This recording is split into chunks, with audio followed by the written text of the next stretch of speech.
Friends, આપણે વાત કરતા હતા, અગાઉ વિડીયો મૂકેલો છે ને આપના દ્વારા ખૂબ સરસ અને પ્રતિસાદ આપવામાં આવેલું છે. જ્ઞાન સહાયકની બીજી ભરતી માધ્યમિક અને ઉચ્ચતર માધ્યમિકના જ્ઞાન સહાયકની અંદર 24,000 અને અનુક્રમે 26,000 પગાર છે. વિવિધ પ્રકારના નિયમો બદલાઈ ચૂક્યા છે. શું થઈ રહ્યા છે નિયમો આપને જણાવી દઉં ફટાફટ શોર્ટ્સમાં માહિતી. તો બિલકુલ આ વિડીયોને કદાચ 5-7 મિનિટનો બની શકે તો બહુ ધ્યાનથી વ્યવસ્થિત સમજજો, કારણ કે જો તમે વ્યવસ્થિત સમજેલો હશે આ વિડીયો તો ઇન ફ્યુચર તમે જ્ઞાન સહાયકની ભરતી બાબતે કોઈ પણ પ્રકારના પ્રશ્નો છે કે મતભેદ છે થવા પાત્ર રહેશે નહીં. તો ચાલો જણાવી દઉં વિસ્તારથી માહિતી. તો ફ્રેન્ડ્સ, તમને જણાવી દઉં કે શિક્ષણ વિભાગનો આજરોજ પરિપત્ર છે એ થયેલો છે. તમામ જૂના પરિપત્રોના ઠરાવને ધ્યાનમાં રાખીને કેટલાક ફેરફારો કરવામાં આવેલા છે અને આ ફેરફારોના સંદર્ભમાં મહત્ત્વપૂર્ણ ફેરફારો વિશે આપણે જો વાત કરીએ તો આપ જાણો છો એમ કે શૈક્ષણિક લાયકાત છે એ મુજબ ઉમેદવારોની ભરતી પ્રક્રિયા થાય છે, જે માટે દ્વિસ્તરીય કોઈપણ ટાટ અત્યારે ચાલી રહેલી ટાટ પરીક્ષા પહેલાં જે દ્વિસ્તરીય લેવાય છે એવા ઉમેદવારો અહીંયા અરજી કરી શકશે. દ્વિસ્તરીય ટાટ પરીક્ષા પાસ ન મળે કોઈ પણ ઉમેદવાર, એ સંજોગોમાં કોઈપણ વર્ષમાં ટાટ પરીક્ષા ઉમેદવારને પ્રેફરન્સ આપવામાં આવશે અને આ તબક્કામાં પણ નથી મળતા તો જે તે વ્યવસાયિક સ્નાતક અને અનુસ્નાતક ડિગ્રી ધરાવતા ઉમેદવારોને લાયકાત છે જ્ઞાન સહાયકની અંદર માન્ય રહેશે. ત્યાર પછી આપણે વાત કરીએ તો ઉમેદવારની મહત્તમ વયમર્યાદા, ખાસ કરીને આ એક મહત્ત્વપૂર્ણ પ્રશ્ન છે. ઘણા બધા મિત્રોને હોય છે કે ભાઈ અમારી વયમર્યાદા વટી જતી હોય કે પછી આટલા વર્ષ છે. તો માધ્યમિક વિભાગ માટે 38 ને હાયર સેકન્ડરી માટે 50 વર્ષ નિર્ધારિત કરવામાં આવેલા છે. આ સિવાય મિત્રો તમને મેરિટ છે અહીંયા ચોખ્ખું સમજાવી દેવામાં આવેલું છે કે મેરિટ ગુણની ગણતરી માટે શરત નંબર 3.1 મુજબની જોગવાઈમાં દર્શાવેલ ક્રમ નંબર 1 અને 2ની શૈક્ષણિક લાયકાતના કિસ્સામાં આપણે હમણાં જ જોયું કે કયા કિસ્સા તો કે ટાટ દ્વિસ્તરીય પહેલાં તો પાસ લેવાશે. જો દ્વિસ્તરીય નહીં મળે તો કોઈ પણ ટાટના ઉમેદવારો અહીંયા ઓપ્શનેબલ છે પોતાની ભરતી છે નોંધાવી શકશે. હવે આપણે વાત કરીએ તો આ જે જોગવાઈ છે એની અંતર્ગત જે લાયકાતના અંતિમ વર્ષના જે પણ ગુણની ટકાવારીની સરેરાશ ધ્યાને રાખવાની રહેશે. બરાબર છે. એટલે શૈક્ષણિક લાયકાતના કિસ્સામાં શૈક્ષણિક વ્યવસાય લાયકાત જે અંતિમ વર્ષના ટકાવારી છે એને ધ્યાને લેવાની છે. હવે તમે જાણો છો એમ કે માધ્યમિક વિભાગ માટે 24,000 અને 26,000 આ પગાર ધોરણ એનું એ જ છે. એમાં કોઈ ચેન્જીસ કરવામાં નથી આવેલો. 11 માસનો કરાર છે એમાં પણ કોઈ ચેન્જીસ કરવામાં નથી આવેલા. શાળા વ્યવસ્થાપન સમિતિ દ્વારા મિત્રો આ કરાર કરવાની સત્તા રહેશે. બિન અનુદાનિત શાળા માટે શાળા સંચાલક મંડળ દ્વારા આ કરાર કરવાનો રહેશે. કરારના અંતે કામગીરીની સમીક્ષા કરીને યોગ્ય જણાય તો નવેસરથી એને કરાર રિન્યૂ થશે. મિત્રો બીજી વાત તમને જણાવી દઉં કે કરાર આધારિત જ્ઞાન સહાયકોએ શાળાના કામકાજના દિવસો દરમિયાન શાળા તેમજ જરૂર જણાય શાળાના શૈક્ષણિક સમય ઉપરાંત પણ વધારાનો સમય છે રોકાઈને ઉપચારાત્મક શિક્ષણ, મૂલ્યાંકન, તાલીમ, ટ્રેનિંગ, લર્નિંગ સહિતની તમામ શૈક્ષણિક પ્રવૃત્તિની અંદર ભાગીદારી નોંધાવવાની છે. કેટલીક મહત્ત્વપૂર્ણ શરતો પણ અહીંયા મૂકવામાં આવેલી છે. જ્ઞાન સહાયકની નિમણૂક માટેની જગ્યા સરકારી અને બિન સરકારી અનુદાનિત માધ્યમિકના મંજૂર મહેકમમાં ખાલી રહેવા પાત્ર હોય એ મુજબની રહેવાની છે. ત્યાર પછી અહીંયા કીધું છે કે 2 માસ કરતાં, તમે જાણો છો એ મુજબ કે 2 માસ કરતાં વધુ સમય કોઈ શિક્ષક અગાઉથી મંજૂર રજા કરાવેલી હોય તો હવેના જોગવાઈ મુજબ 15 એપ્રિલથી પહેલાં શાળાના આચાર્ય દ્વારા છે આ માહિતી જિલ્લા શિક્ષણ અધિકારીને પહોંચાડવાની રહેશે અને 30 એપ્રિલ સુધી, મોડામાં મોડી 15 થી 30 એપ્રિલ સુધી છે આ કામગીરી છે જે ખાલી જગ્યાઓની વિગતોની છે તે પૂર્ણ કરવાની રહેશે. હવે જો અહીંયા જે સમયગાળો આપવામાં આવેલો છે એ 15 થી 20 મે દર વર્ષે 15 થી 20 મેની અંદર સમગ્ર શિક્ષા કચેરી એટલે કે SSA દ્વારા છે આ જ્ઞાન સહાયકની ભરતી હાથ ધરવામાં આવશે અને જાહેરાત પણ એ જ સમયગાળા દરમિયાન પ્રસિદ્ધ થશે. ખાસ કરીને જાહેરાત માટેની જે ખાલી જગ્યાઓ છે એના સમય મર્યાદા સંજોગો ચૂકાઈ ન જાય તેની જવાબદારી ખાસ કરીને SSA વિભાગને સોંપવામાં આવેલી છે.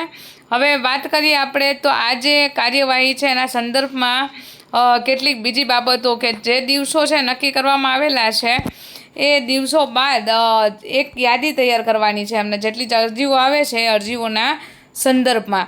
તો જે યાદી છે એની અંદર શું કરવાનું છે તો કે લાયકાતની કેટેગરી સિલેક્ટ કરવાની, વધુમાં પોતે જે જિલ્લામાં નોકરી કરવા ઈચ્છે છે તે જિલ્લાની પસંદગી દર્શાવવાની છે.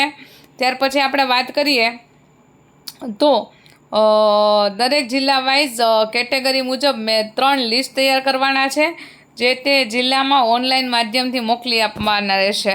અને ત્યારબાદ જિલ્લા પસંદગી માટે છે મિત્રોને બોલાવવામાં આવશે. હવે જ્યારે પ્રથમ દિવસે જ્યારે એ લોકો તમને શાળા પસંદગી કરવા માટે બોલાવે છે એસએસસીવાળા, ત્યારે ખાસ તમારે અહીંયા યાદ રાખવાની છે કે પ્રથમ યાદીમાં સમાવિષ્ટ દ્વિસ્તરીય ટાટ, બીજી યાદીની અંદર માત્ર ટાટ ઉત્તીર્ણ થયેલા, અને ત્રીજી યાદીની અંદર મિત્રો વાત કરીએ તો બાકી રહેલ જગ્યાની અંદર જે સ્નાતક છે કે અનુસ્નાતક છે એવી યાદી બનશે. એટલે જ્યાં જ્યાં ઘટ પડે છે ને કોઈ જ્ઞાન સહાયક નથી મળતો, એ જ્ઞાન સહાયકની પૂર્તતાના અર્થે પ્રસ્તુત બાબત છે ધ્યાનમાં રાખી છે. પ્રથમ દિવસે છે રાત્રે 22 બીજા દિવસે 17 વાગ્યા સુધીમાં, એટલે રાતના 10થી લઈને 17 વાગ્યા સુધી, એટલે 5 વાગ્યા સુધીમાં પ્રથમ યાદીમાં જિલ્લામાં બાકી રહેલી જગ્યાઓ છે એ જગ્યાઓમાં ઉમેદવાર જે ઈચ્છે છે તે અરજી એડિટ કરી બીજો જિલ્લો પસંદગી કરી શકશે. તેમજ બીજા દિવસે પસંદ કરેલ જિલ્લામાં બિનચૂક હાજર રહેવાનું રહેશે. સાંજે સુધારેલ પ્રથમ યાદી સમગ્ર શિક્ષા કચેરીએ દરેક જિલ્લાને મોકલી આપવાની રહેશે.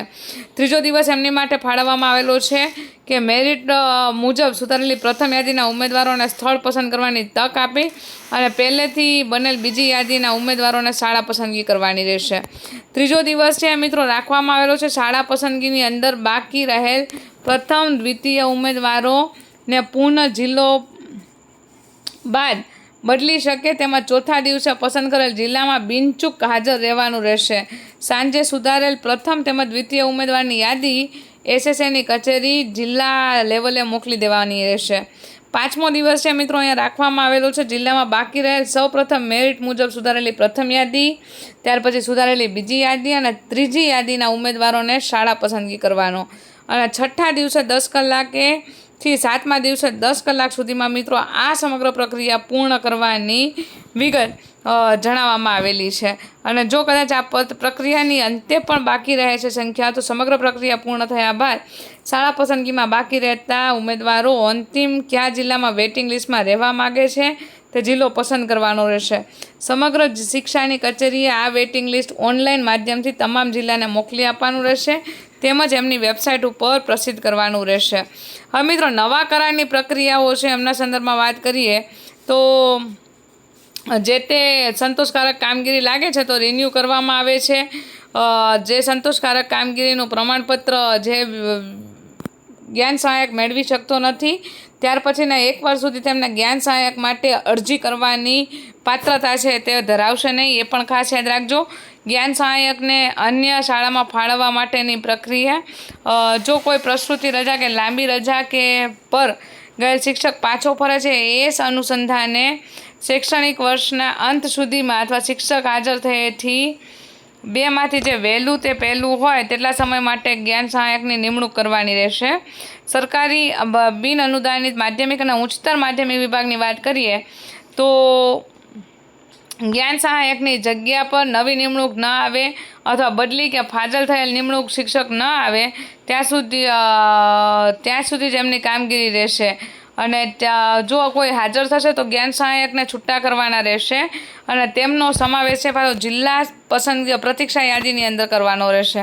આવા છૂટા થયેલા જ્ઞાન સહાયકોને શક્ય હોય તો જે તે જિલ્લામાં અન્ય શાળામાં જે તે વિષય જગ્યા હોય તો મેરિટ કમ પ્રેફરન્સના આધારે જિલ્લા શિક્ષણ અધિકારી દ્વારા એમને ગોઠવવામાં આવશે. મિશન સ્કૂલ ઓફ એક્સલન્સમાં જે તે વિષયની જગ્યા ના હોય અને આવા છૂટા કરાવેલ જ્ઞાન સહાયક મેરિટ કમ પ્રેફરન્સના આધારે સ્કૂલ ઓફ એક્સલન્સમાં સમાવેશ ના થયેલ શાળામાં પણ પોતાના વિષયને અનુરૂપ ખાલી જગ્યા મુજબ શાળાની ફાળવણી કરી શકાશે. આમ મિશન સ્કૂલ ઓફ એક્સલન્સને આવરી લેવાયેલ શાળા સિવાયની શાળામાં પણ સ્થાનિક જરૂરિયાતને ધ્યાને રાખીને જ્ઞાન સહાયક છે ને ઉપલબ્ધ કરાવવાની વાત કરવામાં આવેલી છે. અને ખાસ કરીને આ જે પગાર છે ડીબીટી એટલે કે ડાયરેક્ટ બેંક ટ્રાન્સફરથી ચૂકવણી કરવાની રહેશે. એ પણ ખાસ યાદ રાખવાનું છે. સમગ્ર શિક્ષા કચેરી ગાંધીનગરને ફાળવવાની રહેશે. સમગ્ર શિક્ષા કચેરીના સદર નાણાંની ચૂકવણી યોગ્ય રીતે થયેલ છે કે નહીં તે માટે જિલ્લા શાળાના યુટીસી મેળવી લેવાના રહેશે. આ યોજના 2 વર્ષ પૂર્ણ થયેથી ઉચ્ચ માનદ વેતન વધારો કરવા માટે રાજ્ય સરકાર દ્વારા વિચારણા પણ કરવામાં આવશે એટલે 26,000 કે 24,000 પગાર ધોરણ છે એની અંદર વધારો પણ થઈ શકે છે. તો મિત્રો ખાસ આ બાબતનો પરિપત્ર આપના મિત્રો સુધી જરૂરથી પહોંચાડજો અને આવી અન્ય માહિતી માટે જરૂરથી જોડાયેલા રહેજો અમારા જ્ઞાન ઝલક યુટ્યુબ ચેનલ સાથે.